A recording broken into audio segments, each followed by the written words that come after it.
या बातमीचे प्रायोजक आहे SK CNG पंप। आमचा पत्ता जुना पुणे नाशिक हायवे, गोवर्धन डेअरी समोर, शेवाळवाडी, मंचर। आणि पुण्य पवित्र भूमीमध्ये या ठिकाणी आपण आज देशभक्त हुतात्मा बाबू गेनू यांचं या ठिकाणी पवाड्याच्या स्वरूपाने हा पवाडा जगभर सादर होण्यासाठी आपण या ठिकाणी लाईव्ह प्रक्षेपण या ठिकाणी करत आहोत। आणि हा कार्यक्रम करत असताना या ठिकाणी आताच बाबाजींनी सांगितलं, जे काही मागील काळामध्ये ज्यांनी प्रयत्न केले ते प्रयत्न थोडेसे कमी पडले, परंतु मला हेच सांगायचं की राजाराम बनकर शाहीर यांनी त्या ठिकाणी आपल्याला नामदार वळसे पाटलांच्या माध्यमातून त्या ठिकाणी पोहोचवण्याचा प्रयत्न केला होता, परंतु त्यावेळेस सुद्धा तो प्रयत्न अपूर्ण ठरला। परंतु आज सुरदास बाबाच्या प्रयत्नाला यश मिळावा यासाठी संपूर्ण गावचे नागरिक या ठिकाणी त्यांच्या मागे ठामपणे उभे आहेत।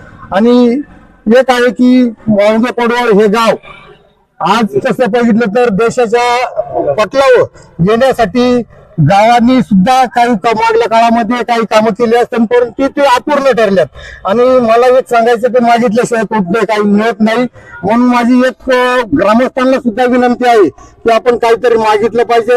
आणि इथून पुढल्या काळामध्ये जी येणारी ग्रामसभा असेल त्या ग्रामसभेमध्ये आपण या ठिकाणी बाबू गेनूला भारतरत्न हा पुरस्कार मिळण्यासाठी आपण ग्रामसभेच्या माध्यमातून आपण महाराष्ट्रातलं सरकार असेल किंवा भारतातलं सरकार असेल, देश पातळीवर असेल किंवा राज्य पातळीवर असेल, या दोन्ही ठिकाणी आपण ग्रामसभेच्या माध्यमातून या ठिकाणी बाबू गेनूला भारतरत्न मिळावा। कारण बाबू गेनू हे भारतातले हे पहिले हुतात्मा आहेत, त्यामुळं आज आपण जर बघितलं की अनेक मान्यवरांना त्या ठिकाणी भारतरत्न मिळत आहेत, पण खऱ्या अर्थाने बाबू गेनूला या ठिकाणी भारतरत्न मिळावा ही आमच्या संपूर्ण माळगे पडवळ ग्रामस्थांची या ठिकाणी इच्छा आहे।